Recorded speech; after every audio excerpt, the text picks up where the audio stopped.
warahmatullahi wabarakatuh. Selamat pagi teman-teman. Selamat pagi. Salam sejahtera untuk teman-teman yang beragama non-muslim. Pagi ini ketemu lagi muslim. Pagi ini ketemu lagi dalam acara Ngolah Pikir Sehat batch 3, yang tepat hari ini kita akan berbicara bagaimana kita memastikan ketahanan ekonomi keluarga bersama dengan Bapak Fianda Juliantoro. Nah, siapa Bapak Fianda Juliantoro? Nanti saya akan perkenalkan ketika beliau sudah bergabung. Bagaimana ayah bunda dan saya? Semoga pagi ini semuanya berjalan lancar. Tantangan yang membuat kita tidak bisa melalui hari ini dengan baik. Harapan saya seperti itu. Dan saya ingin kita selalu berpikir positif, berpikir kita lalui sekarang ini selalu ada hikmah positif. Bukan hanya untuk kita, untuk lingkungan kita, tetapi juga untuk kehidupan semua makhluk yang ada di bumi ini, insya Allah. Dan yang terpenting teman-teman, kita tahu distancing, stay at home, kita melihat sendiri di jalanan juga semakin berkurang kuantitas kendaraan bermotor, artinya polutan pun menjadi berkurang. Saya sendiri kebetulan rumah berada tepat di tepi jalan, dan merasa sekali gitu ya berkurangnya kepulan asap bermotor yang masuk ke dalam rumah saya tanpa saya inginkan. Baik, kita menunggu Bapak Fianda Juliantoro untuk bergabung. Mudah-mudahan tidak ada kendala pada beliau.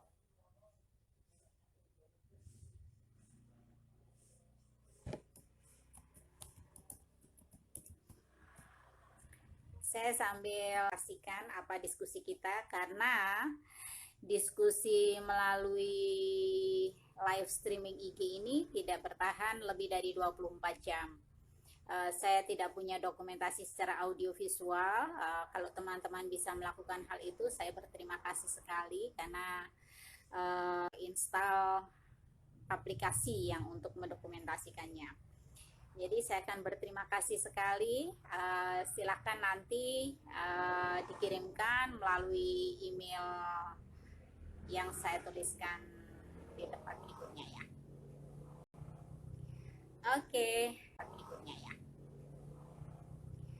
Oke. Selamat datang Pak Fianda. Ayo bergabung bersama dengan rekan-rekan. Bergabung, bukan berkabung, beda ya.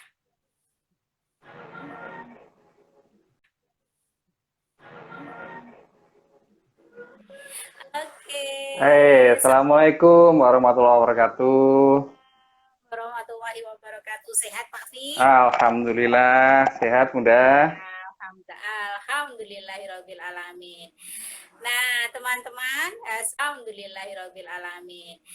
Nah teman-teman, sekarang kita sudah bergabung dengan Bapak Fianda Juliantoro. Siapa beliau? Saya akan perkenalkan sedikit dari banyak sekali perjalanan hidup Pak Fianda yang kemudian ada di profil Pak Fianda.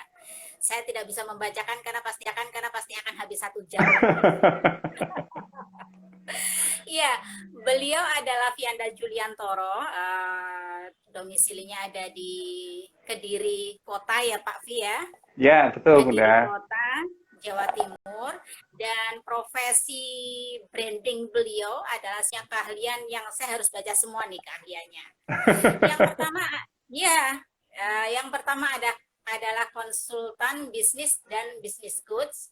Yang kedua adalah pendampingan UMKM bidang pemasaran. Ayo teman-teman yang sekarang ini sedang mengembangkan usaha, bahkan mungkin masa pandemi ini beliau siap ya Pak Via untuk mendampingi ya. Insya Allah siap, Bu. Insya Allah siap.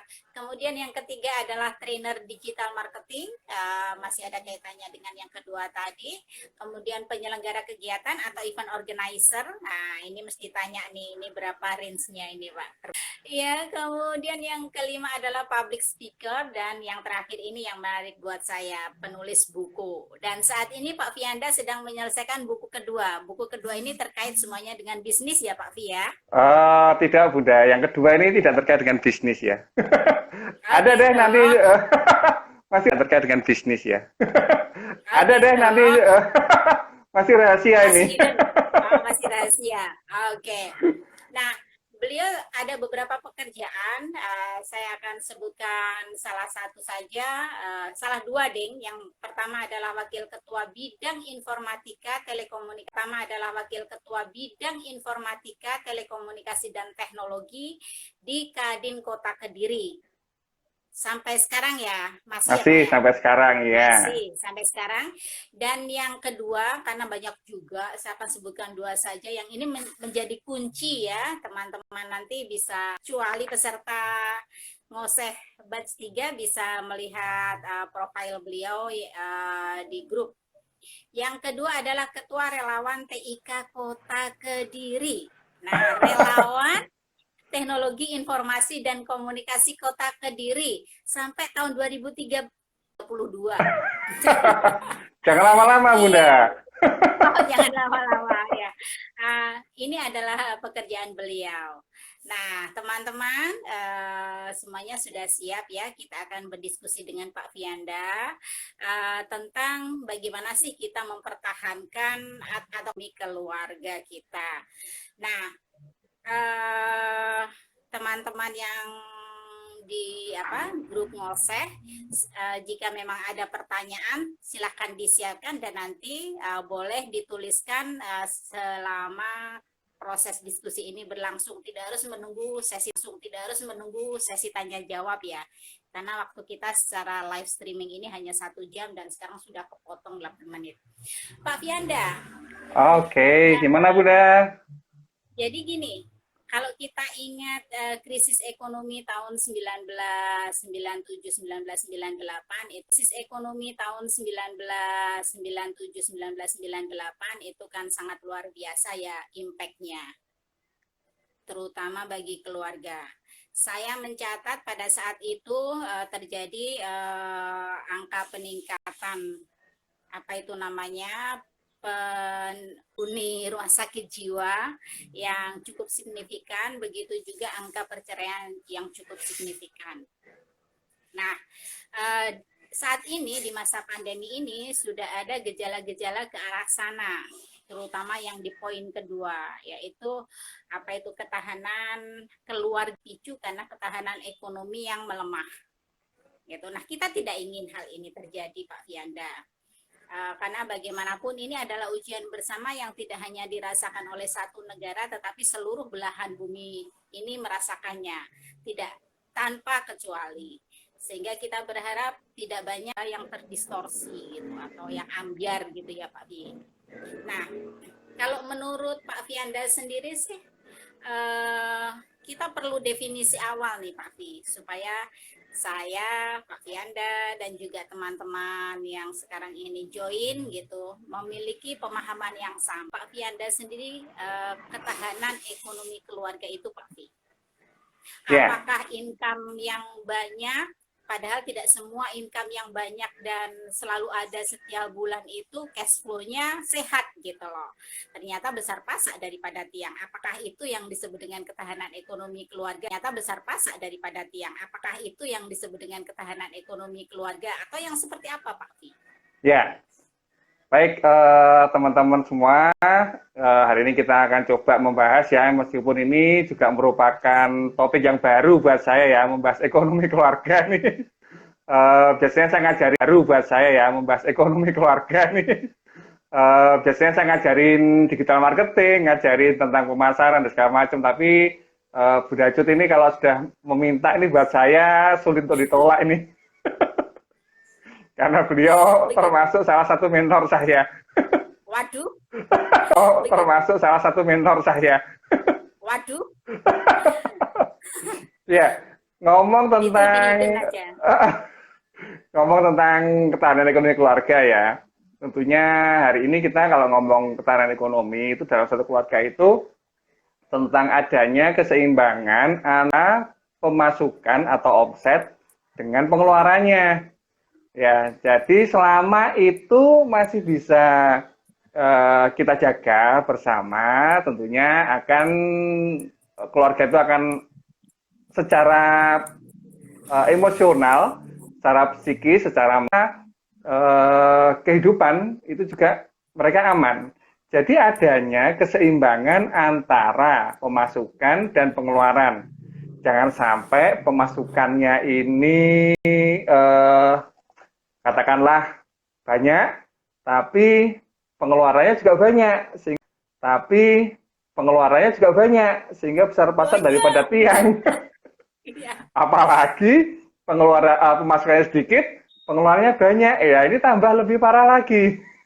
Ya, sehingga sebisa mungkin ya kita seimbangkan lah antara antara pemasukan atau omset dan pengeluaran. Nah, yang saya belum tahu hari ini peserta training ini atau peserta ngobrol sehat ini rata-rata di mana? Apakah orang-orang yang secara pemasukan yang tetap atau pengusaha? Kalau pengusaha otomatis hari ini ada dua kemungkinan ya, tidak semuanya terdampak buruk loh, ya. Bahkan di teman-teman saya itu banyak yang mereka hari ini mengeluhnya Tapi ada yang up juga. ya, mengeluhkan omset, tetapi mengeluhnya karena mereka tidak sempat istirahat. Ya dah, mereka tidak sempat istirahat karena terlalu banyak ngerjakan order. Nah, ini ada juga yang seperti itu. Nah, sehingga hari ini kita ngomong ada mereka yang hari ini aman secara pemasukan ya, berusaha. Nanti kita akan coba untuk memilah satu persatu. Nah, otomatis bagi teman-teman yang hari ini pengeluarannya pemasukannya sedikit, maka usahakan salah satu tipsnya ini ya, usahakan agar pengeluarannya juga lebih banyak. Jadi bagaimana kita mengatur supaya pengeluaran tidak terlalu banyak. Nah, kemudian bagi orang-orang yang teman-teman yang pemasukannya longgar nih, bagi yang pemasukannya longgar, usahakan untuk tetap berpengeluaran kecil, dan sebagainya di saving, ya, ditabung atau diinvestasikan. Nah, tentunya hari ini kalau kita ngomong soal nabung atau investasi, rasanya nggak mungkin, tetapi sangat, ya ada beberapa orang akan itu ya. Nah, karena ini kita nggak tahu pandemi ini sampai kapan, kemudian ke depannya bagaimana. Nah, sehingga yang pemasukannya longgar ini bisa diupayakan untuk saving, menabung, atau berinvestasi. Ya. Nah, kemudian bagaimana cara kita bisa menghemat pengeluaran kita? Salah satunya adalah dengan cara kita bisa membedakan antara kebutuhan dan keinginan. Nah, ini yang kadang-kadang sering rancu. Nah, kebutuhan itu sesuatu yang tidak bisa kita tinggalkan, yang harus kita penuhi. Ya, kemudian kalau keinginan itu hal yang bisa kita tinggalkan dan kita nomor duakan. Ya, contohnya hari ini kalau kita nanti itu namanya kebutuhan. Ya, butuhnya butuh makan. Ya, tetapi untuk makan di restoran atau ngopi di kafe, nah ini merupakan keinginan, sesuatu yang bisa ditunda. Nah, sehingga dengan kita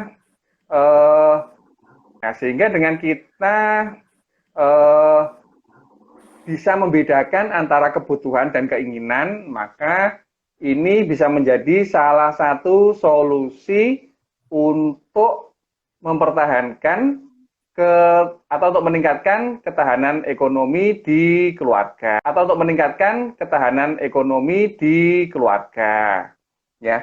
Berikutnya, teman-teman bisa mengusahakan untuk memiliki sumber penghasilan tambahan.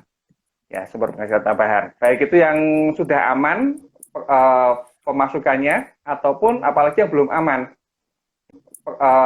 pemasukannya ataupun apalagi yang belum aman. Ya. Beberapa kali saya ngobrol dengan teman-teman UMKM, banyak yang mengeluh kemarin-kemarin ya. Banyak yang mengeluh itu, Pak ini pemasukan dari usaha saya yang utama itu macet, gitu ya, macet. Nah sehingga hari ini solusinya apa? Ya saya bilang kalau hari ini yang utama macet, ya usahakan untuk mencari penghasilan tambahan dari sumber yang lain, yang itu sifatnya bisa jadi sementara. Contohnya apa? Kalau masih bisa berjalan, itu yang pertama adalah kuliner. Ya, kuliner ini nggak ada habisnya. Ya, artinya semua orang stay at home, semua orang di rumah, work from home, learn from home. Keluarganya semua ngumpul di rumah. Justru berpeluang bagi tetap menjaga penghasilan bagi bisnisnya. Itu yang pertama. Yang kedua, mereka-mereka yang produksi semacam masker, APD, itu masih bisa bertahan. Kemudian juga yang produksinya mungkin jualan makanan sehat seperti vitamin. Hari ini mungkin yang madu, yang jualan itu sari, jeruk nipis. Nah, itu hari ini. Betul, lemon ya. Lemon. Nah, lemon itu hari ini laris banget itu. Ya. Saya kapan hari coba pada saat saya ngirim buku ya ke beberapa teman yang ada di luar kota, ternyata ekspedisi itu nggak sepi. Ya, ekspedisi itu masih berjalan normal gitu ya. Jadi seperti JNE, JNT, Wahana itu masih berjalan normal mereka. Artinya usaha-usaha itu sebenarnya tidak berkurang gitu ya. Tetapi preferensi orang untuk mendapatkan produk ini yang berbeda. Nah, sehingga hari ini yang usaha utamanya macet, nah silakan berusaha untuk mencari pemasukan lain dari meskipun sedikit-sedikit, meskipun mungkin tidak terlalu besar, karena mungkin biasa ngelola uang yang besar ya. Jadi kalau jualan yang remeh-remeh itu rasanya gimana gitu ya. Agak enak rasanya gitu ya. Receh. Tapi hari ini kita kan ngomong tentang bagaimana ketahanan ekonomi ya supaya kita lain atau suami istri segala macam.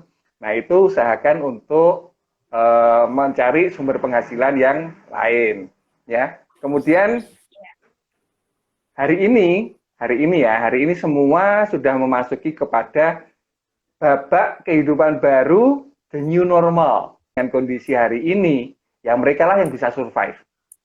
Ya. Baik itu secara ekonomi, usaha, siapa saja yang bisa beradaptasi dengan kondisi hari ini, maka mereka adalah orang-orang yang bisa bertahan untuk ke depan. Hari ini kalau saya ngomong di training online ya Bun ya, untuk ke depan. Hari ini kalau saya ngomong di training online ya Bun ya, soal bagaimana menghadapi krisis dan segala macam itu sudah nggak laku. Artinya orang-orang itu sudah mulai terbiasa gitu ya dengan kondisi hari ini. Yang mereka butuhkan adalah bagaimana kita menghadapi krisis dan segala macam itu sudah nggak laku.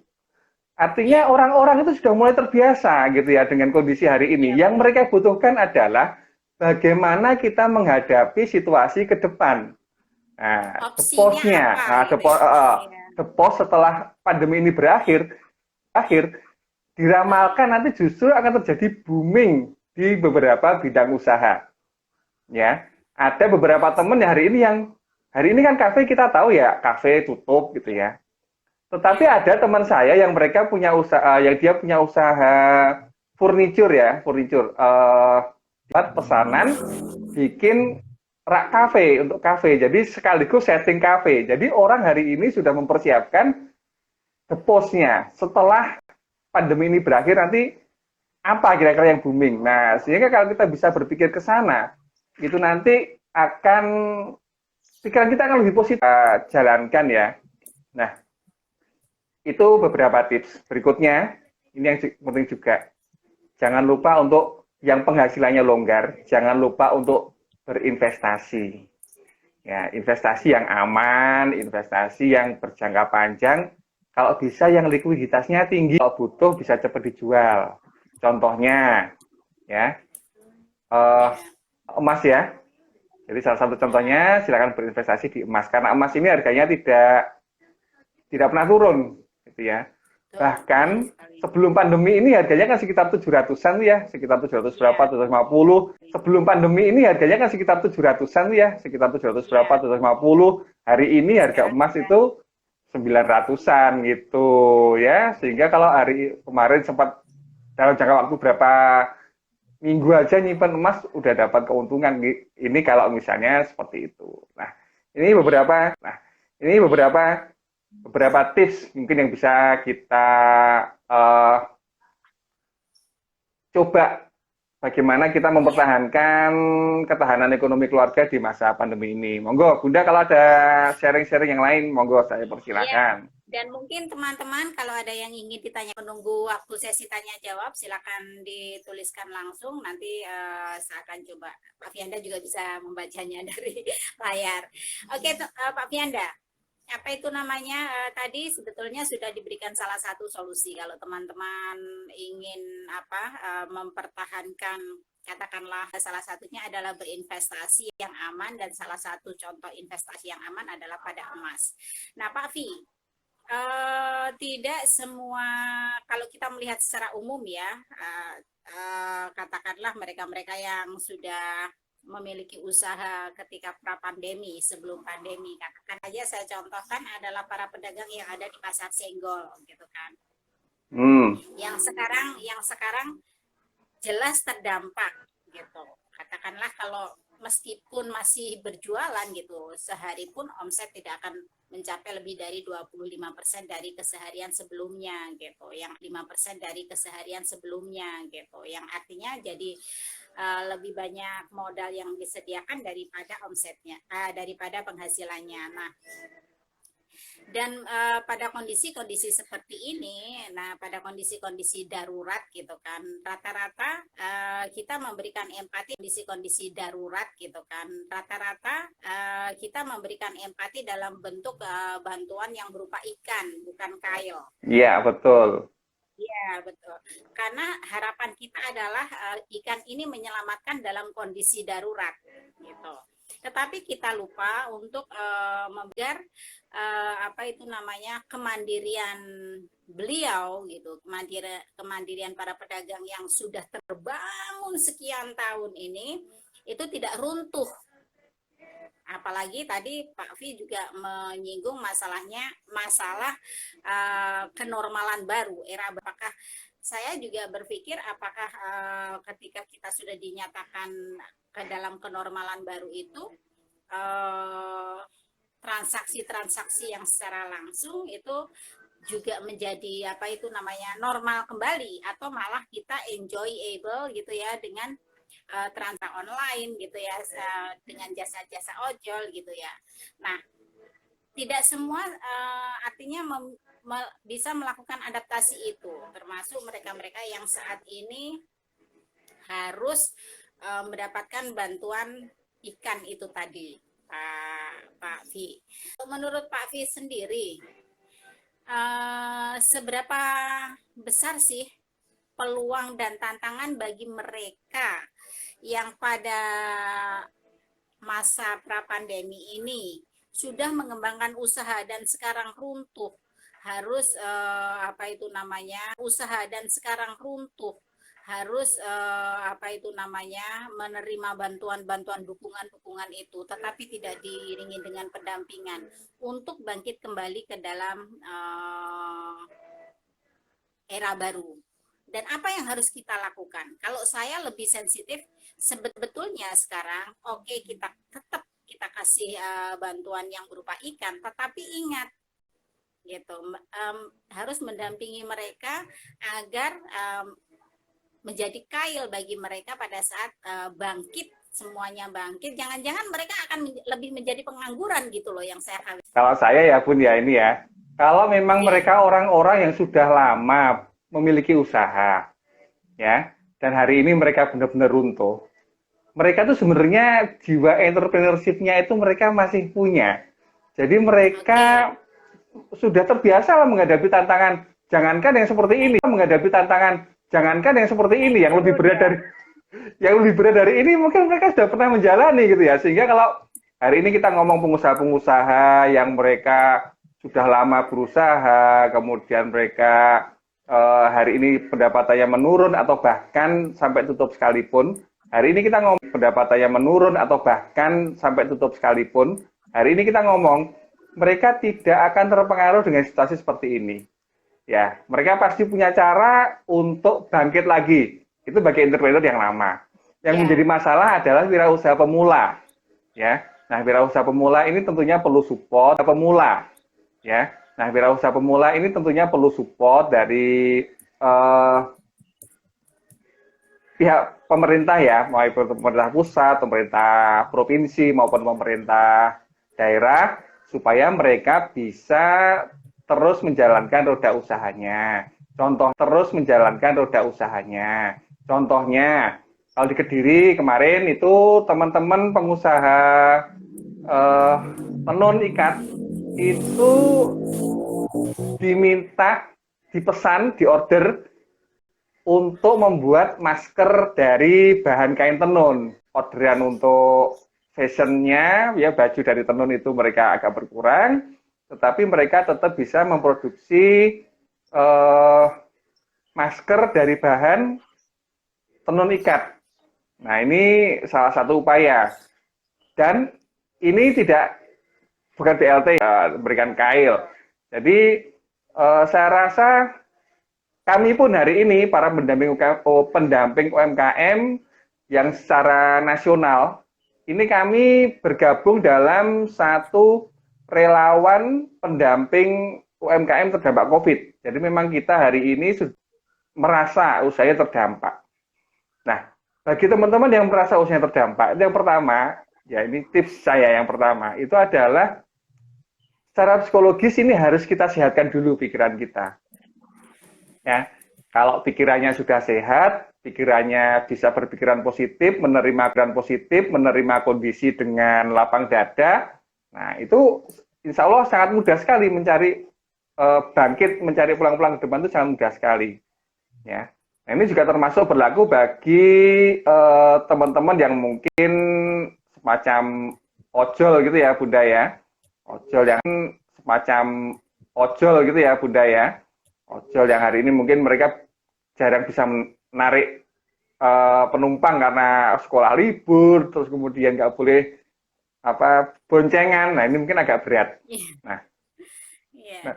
yang berat lagi mereka yang di PHK sebetulnya. Mereka di PHK ini kan mereka kan terbiasa dengan penghasilan yang aman setiap bulan gitu. Jadi kalau soal pengusaha, wirausaha yang sudah lama, jangan diomong mereka nggak pengaruh gitu.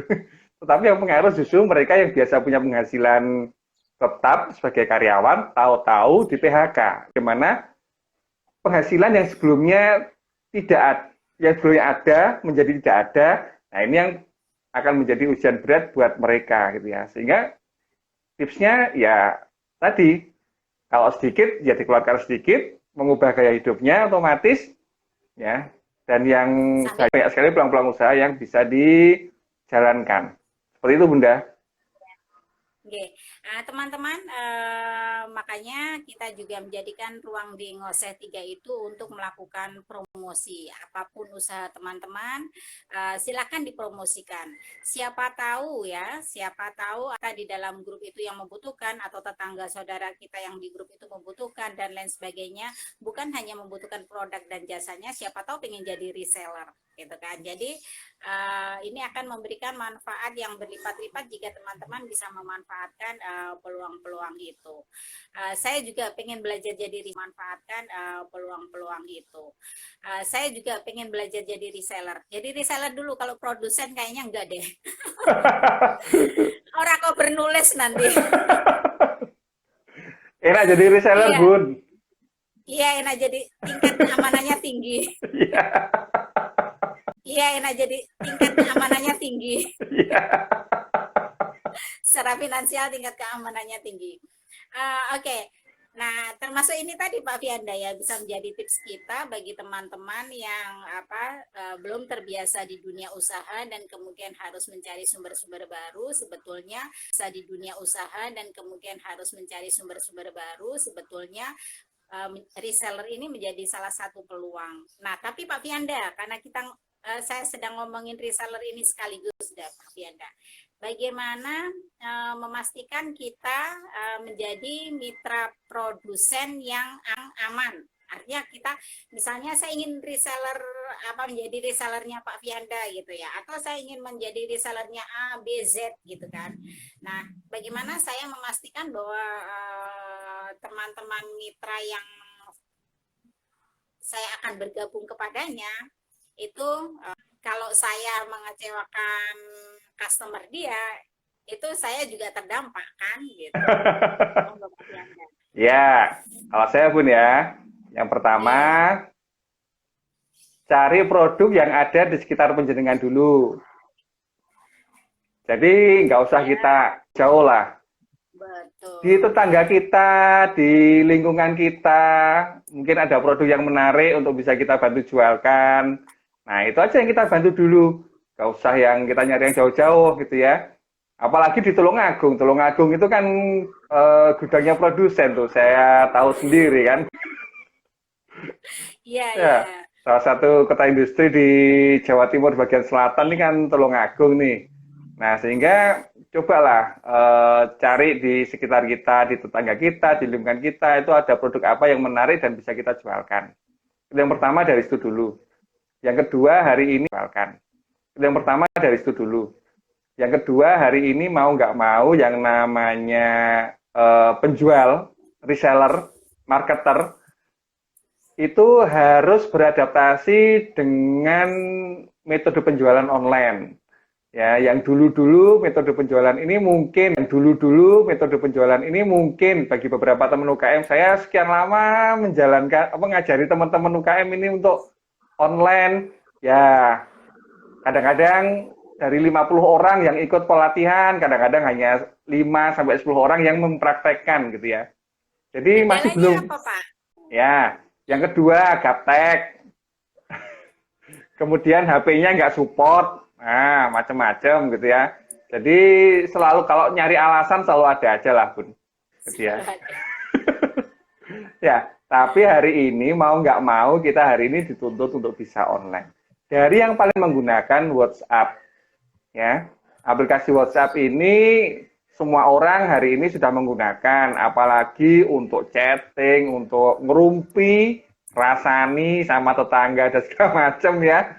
Nah, jangan digunakan untuk hal yang begitu aja, gitu. Silakan dimanfaatkan sama itu melalui komunitas yang ada di WhatsApp group, ya. Jadi yang saya sarankan, silakan WhatsApp group yang pengen ikut di dalamnya, nggak usah sungkan, nggak usah malu, tawarkan produknya. Ya, siapa tahu di situ ada yang nyantol, mau beli atau menjadi reseller. Nah, itu yang pertama. Ya, jadi produknya dari sekitar, kemudian gunakan metode online. Yang kedua, online-nya menggunakan Facebook. Ya, gunakan grup-grup di Facebook sebanyak mungkin. Misalnya yang lokal-lokal aja di Tulungagung, ada misalnya yang lokal-lokal aja di Tulungagung, ada banyak grup-grup ya terkait di Tulungagung ya, itu silakan tawarkan di sana sebanyak mungkin gitu ya. Jadi kalau menggunakan metode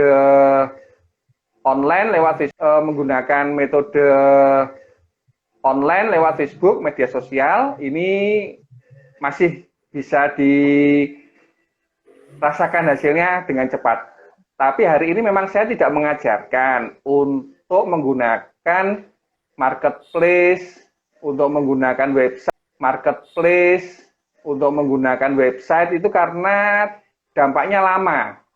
Ya, dampaknya lama, efeknya panjang. Ya, nanti kalau website itu pengalaman saya sih 1 sampai 2 tahun ya. 1 tahun tuh mungkin masih belum terlalu ngefek. Kok Media sosial malah lebih cepat ya. ya, media sosial cepat. WhatsApp itu silakan gunakan di lokal. Syaratnya satu, hari ini preferensi ya atau kecenderungan orang untuk mendapatkan produk itu dengan cara mereka pesan secara online dan diantar. Nah, sehingga kita bisa Betul sekali.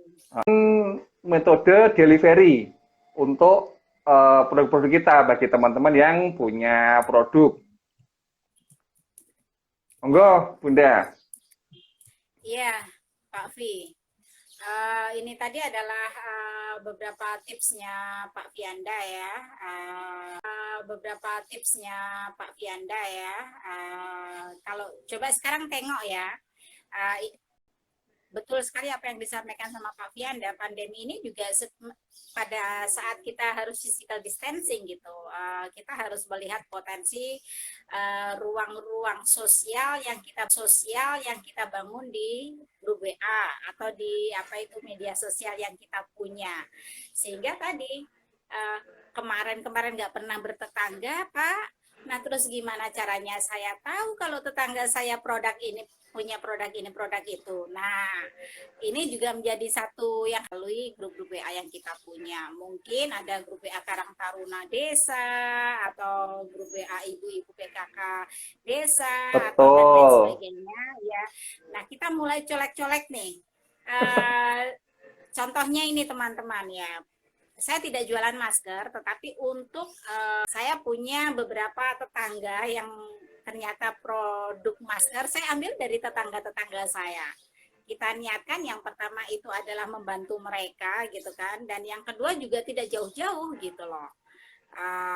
Toh juga memudahkan akses kita. Coba kalau ini juga membutuhkan waktu yang cukup lama. Nah, seperti ini teman-teman, saya sendiri masih belum memanfaatkan karena kalau produk kuliner yang ada di sekitar saya itu cenderung hanya bertahan 1 hari ya.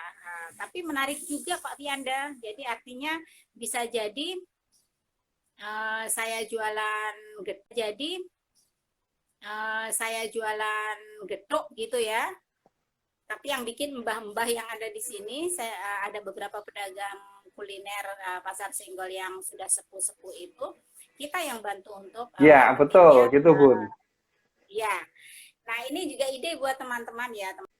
Ya, nah ini juga ide buat teman-teman ya, teman-teman. Bagaimana kita membantu orang tidak harus dengan itu tadi, tidak harus dengan memberikan sembako dan lain sebagainya, tetapi membuat mereka tetap bertahan di dalam kondisi ini dengan usaha mereka. Itu juga salah satu bentuk kepedulian. Sekali, Iya. Bunda.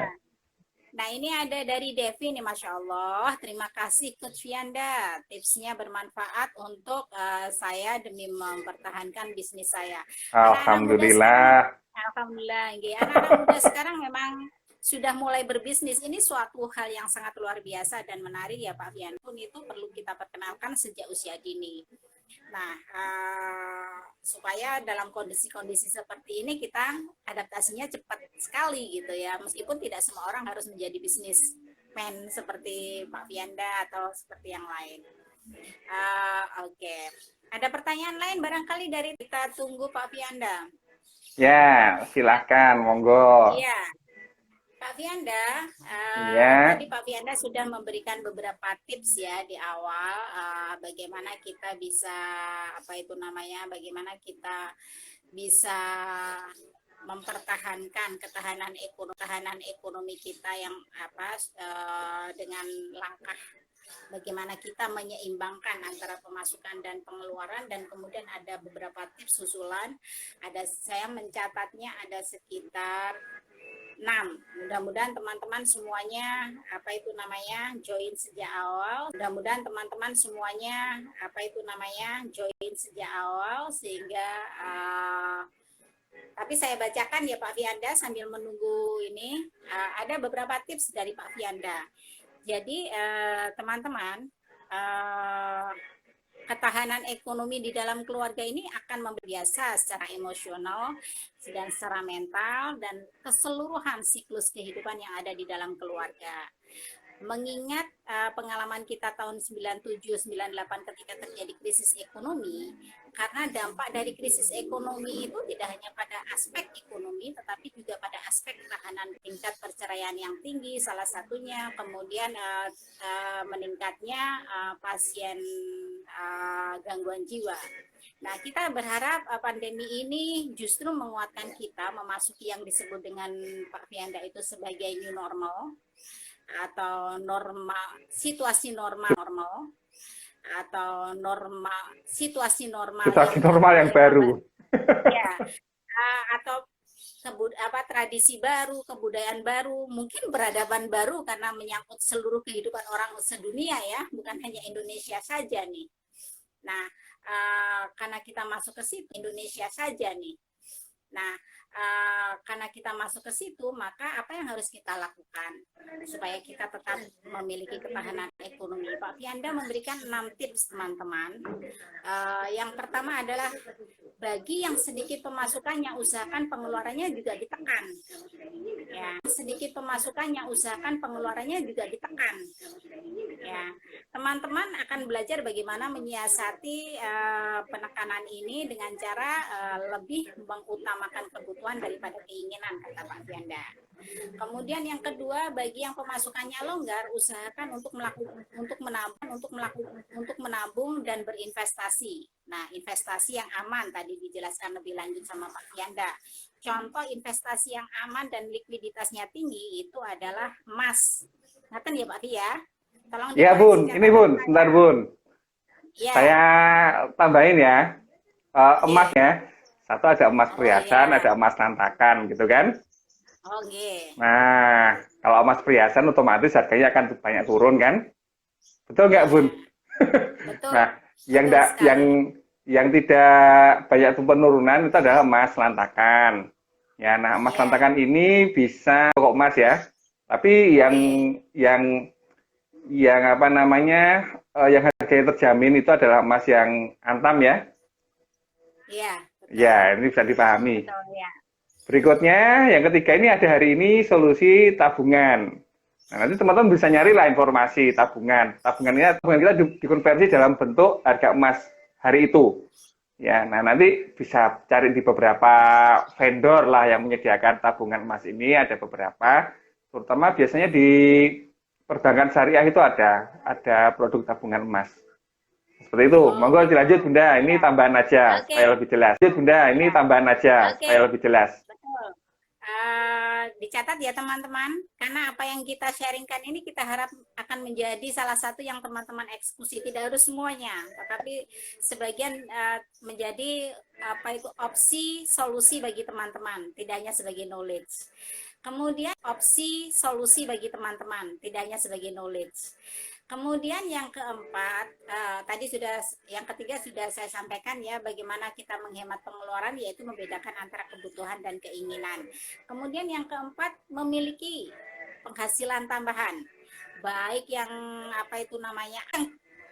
saat ini belum aman income-nya. Yang tadi disampaikan sama Pak Fianda, salah satunya adalah kelompok yang saat ini harus berhenti bekerja karena menjadi staf dan kemudian mungkin tempat kerjanya harus gulung tikar, mau tidak mau juga menerima dampak cukup mengenaskan juga gitu. Tetapi jangan putus asa teman-teman, karena di setiap ujian, kemudian ada dialog-dialog seperti ini, pasti ada ruang-ruang baru di mana menjadi peluang bagi kita semua.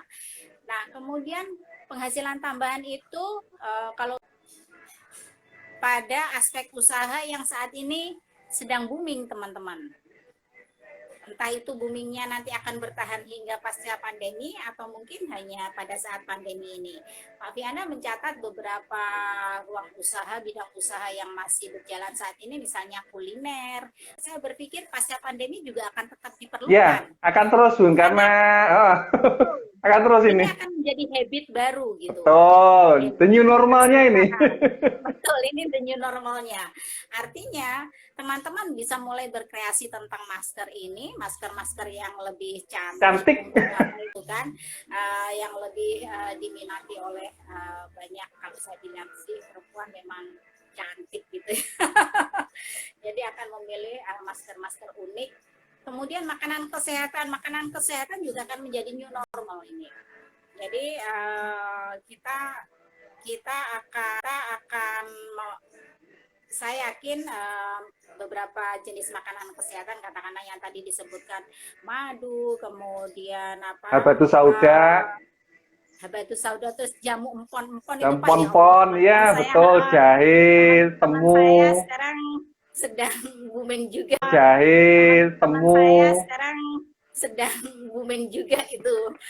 Nah, itu kayaknya juga akan menjadi hal yang akan bertahan sampai pasca pandemi. Nah, teman-teman silakan. Kalau tidak bisa usaha menjadi reseller. Kalau menurut Pak Fianda tadi yang paling aman adalah usaha menjadi reseller. Kalau menurut Pak Fianda tadi yang paling aman adalah menjadi reseller untuk sekarang ini bagi teman-teman yang baru menekuni dunia usaha. Kemudian yang kelima, tadi juga sudah disampaikan bahwa hari ini kita memasuki the new normal. Hari ini kita memasuki the new normal.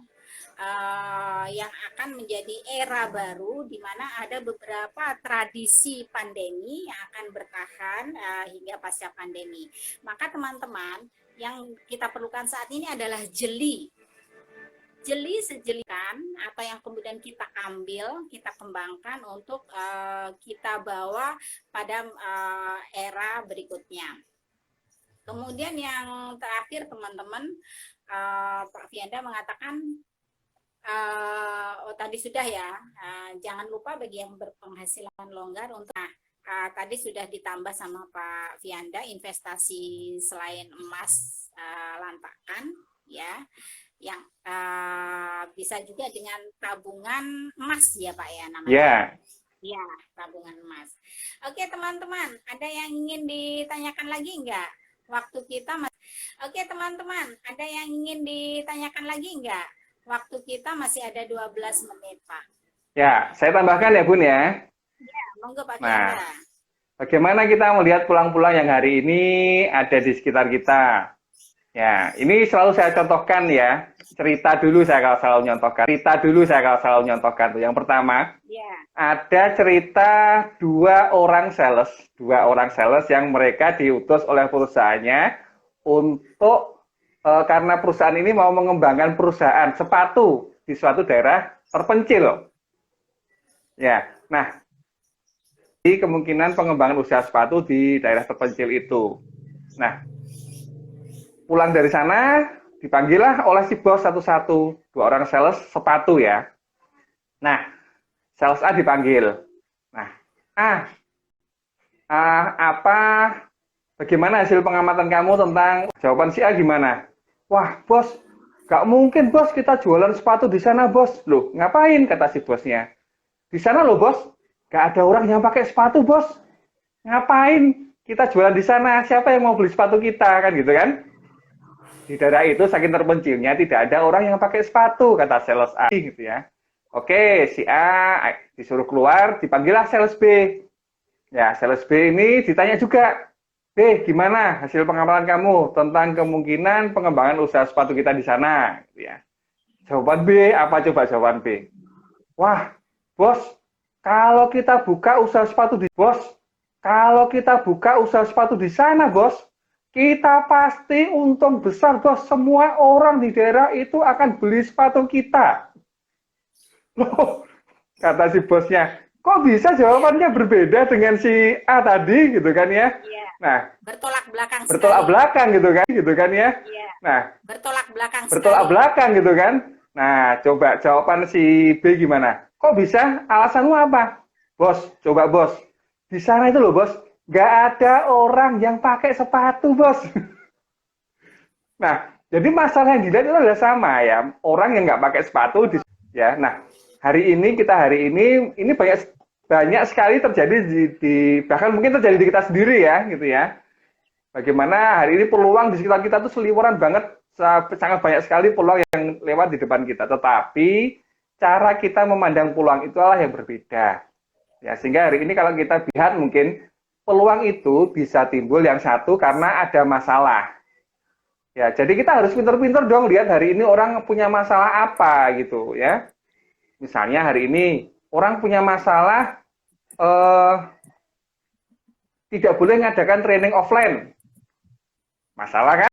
Tidak boleh mengadakan training offline. Masalah kan? Ya, Nah, betul. bagaimana caranya supaya training itu tetap ada? Ya dirubah menjadi bentuk online. Kan itu aja. Itu karena ada masalah.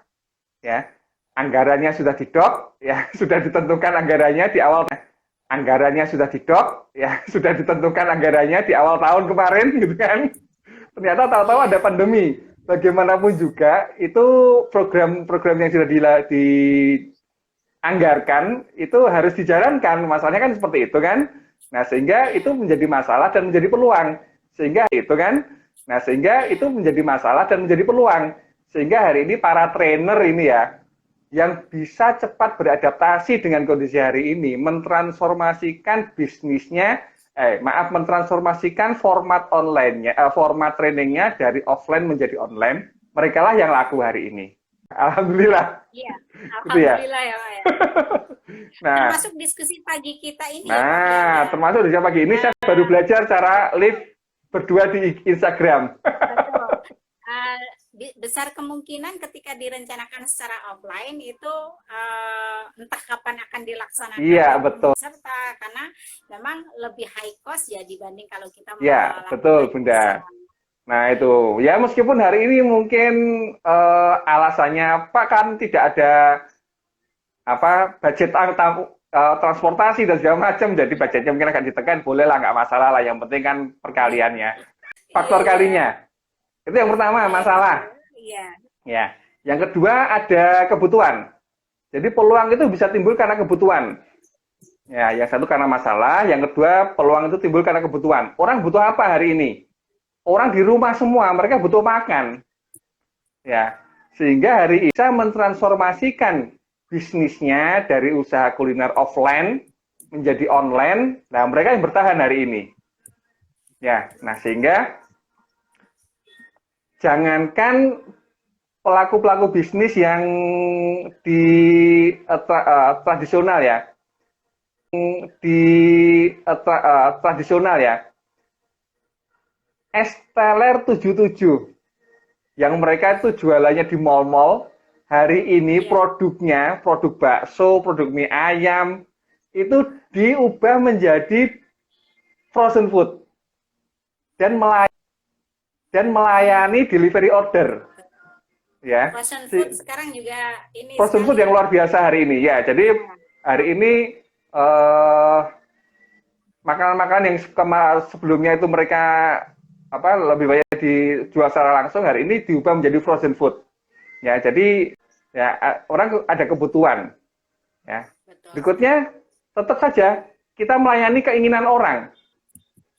Karena keinginan orang itu nggak ada habisnya. Sampai kapanpun, dimanapun, itu yang namanya orang ingin, itu nggak ada habisnya. Dan nggak bisa ditahan ya Pak. Dan bisa ditahan. Jajan, ya jajan. Kalau tadi kan makan.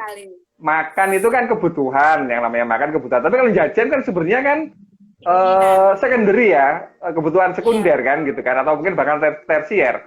Tapi hari ini orang jajan itu ya lewat online, itu ya masih banyak gitu ya. Jadi ya